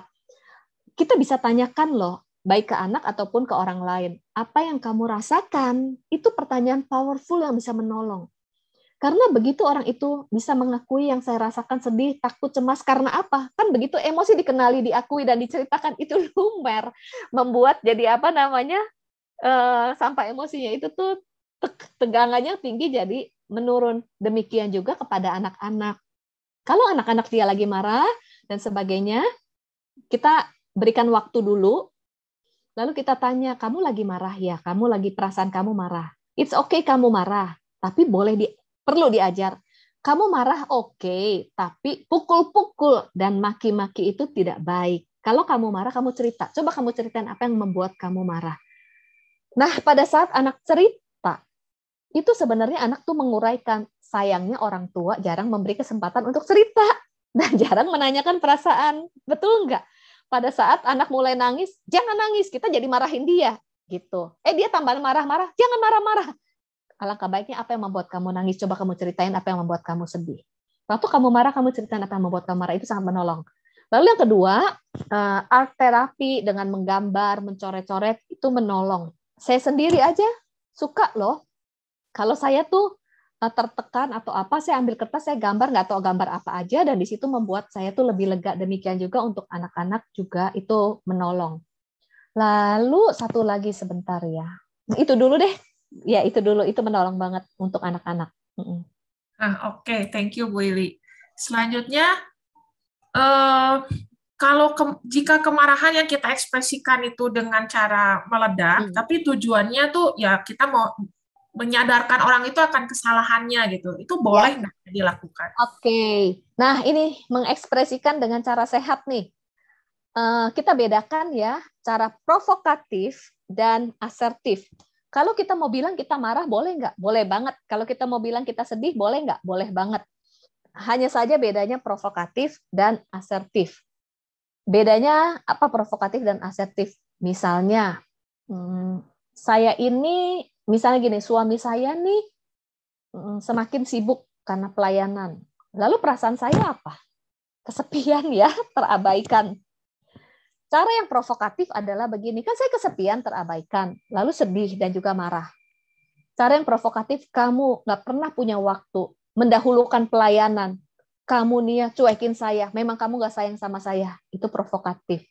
Tapi kalau asertif, saya bilang perasaan saya mulai kesepian. Saya merasa diabaikan karena kamu lebih banyak pelayanan. Saya kepengen punya waktu lebih banyak sama kamu. Itu asertif loh. Apa yang disampaikan sama nggak? Sama, kesepian, merasa diabaikan, dan kepengen suami punya waktu lebih banyak. Tapi yang satu provokatif, satu asertif. Yang satu lagi kalau marah sama anak, kamu nih ya nggak pernah dengar, dasar kamu jadi anak memberontak, nggak pernah berubah. Itu provokatif. Kamu nih ya, you. Tapi kalau secara asertif, mama marah karena yang kamu lakukan ini. Ucapkan dengan kata saya merasa, mengakui loh kemarahannya. Karena apa? Dengan nada yang istilahnya apa ya? Dikelola, bukan pelampiasan. Itu beda. Bagaimana caranya untuk bisa tidak melampiaskan? Kembali lagi, kita proses diri kita dulu dengan mengakui dengan diri sendiri apa yang membuat marah dan kita menyadari apa yang membuat kita marah. Baru ngomong ke anak. Yang ada adalah seringkali di saat kita marah langsung meledak, tidak memproses diri dulu, mengademkan, lalu memproses, kemudian kita langsung anak jadi pelampiasan kemarahan. Atau orang lain, ini beda ya, mengekspresikan, menyampaikan sangat boleh, tapi secara asertif. Ini perlu dilatih. Ayo boleh jawab, kebanyakan kita provokatif atau asertif? Saya terbiasa provokatif. Dan terus latihan untuk lebih asertif. Saya kayaknya lebih banyak provokatif nih. Nggak apa-apa. Yang penting kita menyadari hari ini dan besok-besok menjadi lebih baik gitu. Perlu latihan. Amin. Nah, ada lagi pertanyaan, Bu Yuli. Yes. Waktu kita memproses kemarahan, kan kita mencurahkan kemarahan pada Tuhan, mengampuni. Nah, waktu kita marah waktu kita mengutarakan kepada orang yang membuat kita marah, apakah kita perlu nggak untuk bilang juga sama orang yang membuat kita marah itu, atau kita cukup urusan sama Tuhan aja? Nah, ini pertanyaan yang menarik. Ada dua pilihan. Kita bisa urusan sendiri sama Tuhan, atau kita bisa sampaikan ke orang itu juga. Bedanya apa? Gini, kita lihat tujuannya ya untuk kita menyampaikan. Yang pertama, kita wajib nomor satu adalah proses diri sendiri dan sampaikan kepada Tuhan. Itu yang paling penting. Itu nomor satu. Lalu setelah kita memproses emosi, bagian berikutnya kita perlu sampaikan ke orang itu atau tidak. Kita juga timbang-timbang. Tujuan kita menyampaikan apa? Melampiaskan emosi ke dia kah? Itu beda. Karena kan emosi bukan dilampiaskan, yang ada diproses. Jadi tujuannya kalau kita melampiaskan emosi, berarti kita kan membuang emosi ke dia. Itu artinya meledak loh, melampiaskan loh. Kenali tujuan ya. Atau kita ingin memberitahu dia supaya dia tahu perasaan kita. Ini tujuan berikutnya. Kalau ingin memberitahu dia perasaan kita, silahkan. Tapi caranya asertif sekali lagi. Namun kita juga perlu bisa mempersiapkan hati. Pada saat kita menyampaikan dan dia mengetahui perasaan kita, bisa jadi dia ngerti, bisa jadi dia nggak ngerti, betul nggak? Nah, pada saat dia ngerti, ya puji Tuhan. Kalau dia nggak ngerti, kita bisa terima atau enggak. Nanti kita terluka lagi, siap juga. Karena kan kita nggak bisa mengubah orang lain menjadi seperti yang kita inginkan. Kalau ternyata kita udah tahu nih, nanti dia tuh belum bisa paham, dan dia kecenderungannya akan jadi marah atau dia jadi merasa bersalah, walaupun kita infokan secara asertif, berarti dia belum siap. Kembali lagi ke pilihan kita. Kita mau sampaikan atau tidak, namun kita udah siap dengan resikonya. Kan kita mempertimbangkan. Kita nggak bisa berharap orang lain bisa berespon sesuai dengan yang kita mau loh. Itu kita perlu pahami loh. Kita nggak bisa mengendalikan respon reaksi orang lain. Yang bisa adalah kita mengelola diri kita. Itu perlu atau enggak? Timbang-timbang ya. Atau cukuplah, kita udah siap. Yang penting dia tahu, urusan dia responnya, itu urusan dia dan Tuhan, silakan. Atau tujuan ketiga, saya menyampaikan supaya dia berubah. Silakan aja, tapi kita juga perlu siap. Belum tentu tanggapannya dia akan berubah loh. Hanya saja kalau kita melakukan itu dengan lebih lega, terlepas dari tanggapan dia akan menyakiti kita lagi dan berubah atau tidak, silakan. Semoga menjawab. Jadi yang penting adalah kelola diri kita bersama dengan Tuhan dulu. Berikutnya, kita berpikir apa tujuannya dan juga siap dengan nanti respon orang itu. Semoga menjawab ya. Ya, oke. Kemudian Bu Ili, untuk tadi yang cara mengelola rasa bersalah, apakah itu juga berlaku untuk rasa bersalah kita kepada Tuhan? Yes, berlaku juga. Berlaku, sama. Jadi minta ampun kepada Tuhan gitu. Namun, kita juga perlu sadari loh, kita tuh punya kecenderungan begini. Ini saya share dari saya pribadi ya. Kan saya ini juga salah satu emosi yang menguasai saya adalah rasa bersalah. Sehingga pada saat saya minta ampun kepada Tuhan, itu perasaan bersalah masih ada dan terintimidasi. Dulu saya nggak sadar, saya dikuasai oleh intimidasi. Namun setelah saya belajar, saya mengingat firman Tuhan itu penting banget. Saya udah minta ampun sama Tuhan, jadi saya sudah diampuni. Ini adalah intimidasi. Saya nggak mau dikuasai oleh intimidasi. Ini namanya self-talk. Self-talk itu penting banget, seperti Daud juga. Kan dia melakukan self-talk. Hai jiwaku, pujilah Tuhan. Mengingatkan diri kita sendiri dengan firman Tuhan. Oke, lalu yang saya mau sharingkan adalah begini. Waktu kita mengelola emosi takut, saya nih ya mengelola emosi takut dan mengelola emosi rasa bersalah. Apakah rasa takut dan rasa bersalah itu langsung hilang? Tidak loh. Jadi misalnya, saya waktu merasa bersalah, waktu saya udah minta ampun, itu masih ada. Berkurang sih, tapi tidak hilang, lenyap sama sekali. Namun yang membedakan adalah, saya sadar, ini rasa bersalah yang sedang menguasai saya, dan saya akui di hadapan Tuhan, lalu saya ingatkan diri saya bahwa saya sudah diampuni.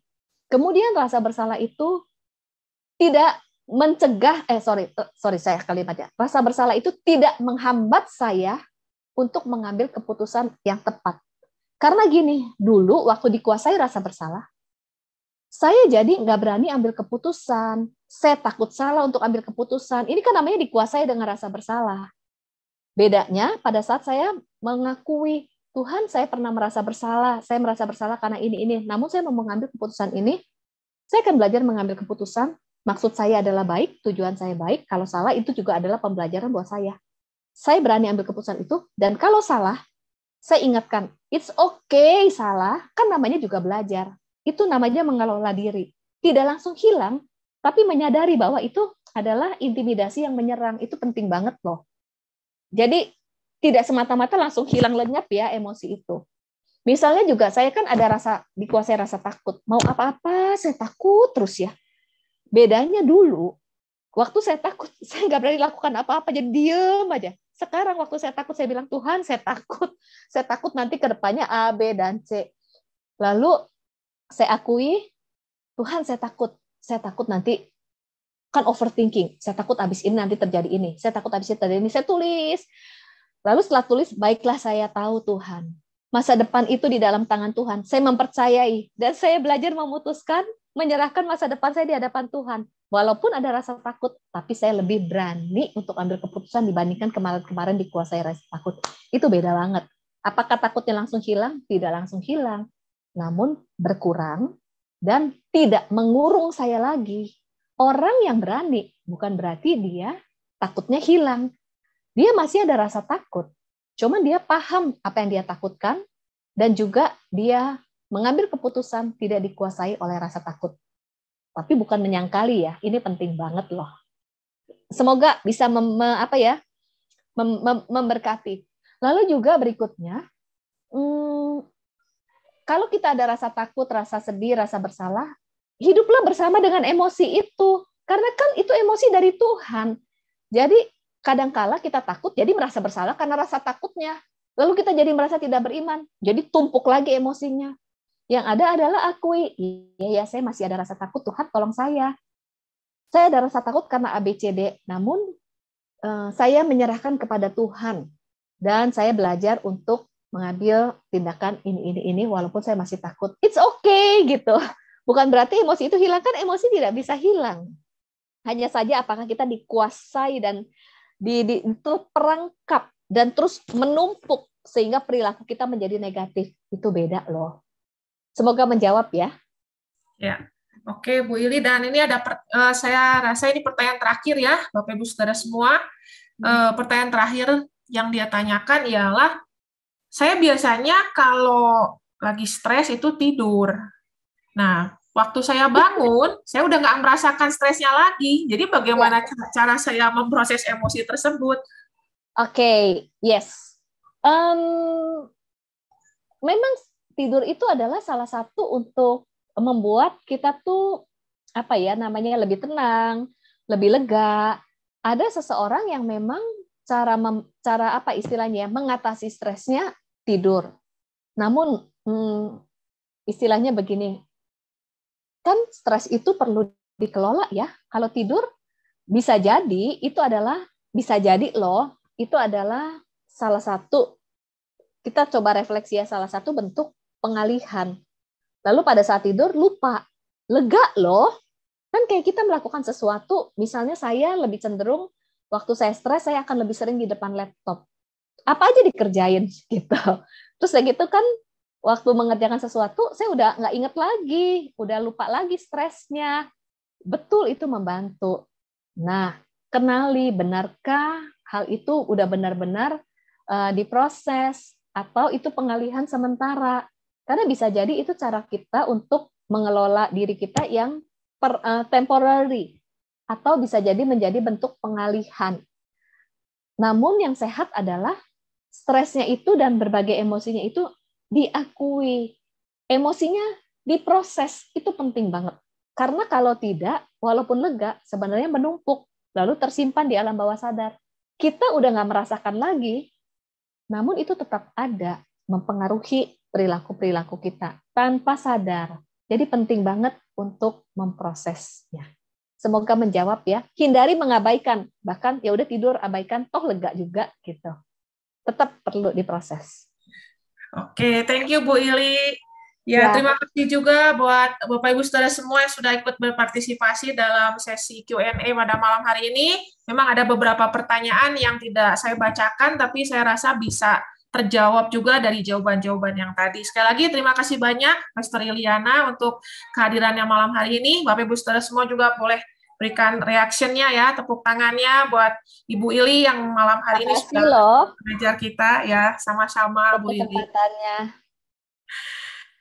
Ya, baik Bapak Ibu. Sama-sama Bu Ili. Ya, baik Bapak Ibu Saudara semua, sekali lagi saya mengucapkan terima kasih juga buat Bapak Ibu Saudara semua yang baru pertama kali hadir dalam ibadah bersama-sama dengan kami di ibadah malam hari ini ya, di Breakthrough Prayer spesial tentang edisi mental health.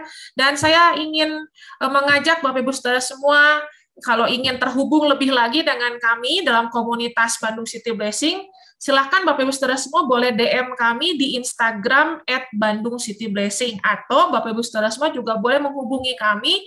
Kami berada posisi gereja kami di Bandung. Jadi kalau saudara misalkan di Bandung dan ingin bersama-sama untuk bergabung dengan kami, silahkan boleh menghubungi nomor telepon 022-612-5433. Ya, sekali lagi Bapak Ibu Saudara semua selamat datang di dalam komunitas Bandung City Blessing. Dan saya juga mengajak untuk Bapak Ibu Saudara semua bergabung dalam ibadah raya yang untuk minggu ini kita masih lakukan secara online ya. Direncanakan minggu yang akan datang kita akan kembali beribadah secara onsite. Ya, tapi untuk minggu ini masih secara online. Mari bergabung bersama-sama dengan kami di Ibadah Raya pada hari Minggu pukul 9.30 pagi melalui channel YouTube Bandung City Blessing. Sekali lagi, ayo Bapak Ibu Saudara semua, kita sama-sama belajar, bertumbuh di dalam komunitas Bandung City Blessing. Mari bergabung dalam Ibadah Raya hari Minggu ini pukul 9.30 melalui channel YouTube Bandung City Blessing. Oke, Bapak Ibu Saudara semua, saya akan akhiri ibadah doa pada malam hari ini. Mari sama-sama kita berdoa, Bapak Ibu Saudara semua. Tuhan, terima kasih karena Engkau adalah Bapa yang baik. Kami diciptakan segama dan serupa dengan Engkau. Ampuni kami ya Tuhan, seringkali kami menganggap emosi-emosi negatif itu adalah musuh dalam diri kami. Bahkan kami seringkali menjadi merasa bersalah karena kami bisa merasakan itu semua. Tapi malam hari ini, lewat pengajaran yang dibagikan, kami mau ya Tuhan, untuk tidak memendamnya lagi, untuk tidak mengalihkannya, untuk tidak membuangnya juga dengan meledak-ledak, untuk tidak mengabaikannya, tapi kami mau memprosesnya dengan baik. Roh Kudus, Engkau penolong kami, Engkau yang buat kami untuk bisa memproses setiap emosi-emosi yang ada dalam diri kami. Dan biarlah semua emosi yang kami rasakan, itu bisa membuat kami semakin mengenali diri kami, dan terlebih daripada itu membuat kami juga semakin mengenali bahwa kami punya Bapa yang baik, Bapa yang senantiasa mau bersama-sama dengan kami di setiap musim kehidupan kami. Terima kasih Bapak, mau berdoa buat setiap anak-anak-Mu yang sudah hadir pada malam hari ini. Biarlah lewat pengajaran yang dibagikan malam hari ini boleh menjadi benih yang akan terus bertumbuh dan berbuah dan membuat kami semakin sehat, semakin mengalami kedewasaan secara emosi dan rohani kami. Berkati juga buat Pastor Iliana ya Tuhan yang sudah membagikan materi dan menjawab semua pertanyaan yang ada. Kami berdoa biarlah hikmat pengurapan daripada-Mu boleh semakin bertambah-tambah dan kiranya beliau boleh terus menjadi berkat bukan hanya bagi negeri ini tapi juga bagi bangsa-bangsa. Engkau akan bawa hamba-Mu ini untuk lebih lagi Tuhan memulihkan banyak-banyak jiwa. Terima kasih Bapa untuk setiap berkat firman Tuhan yang sudah kami terima malam hari ini. Kami terima Tuhan berkat-Mu yang berlimpah-limpah di dalam nama Tuhan Yesus. Kami sudah berdoa. Haleluya. Amin.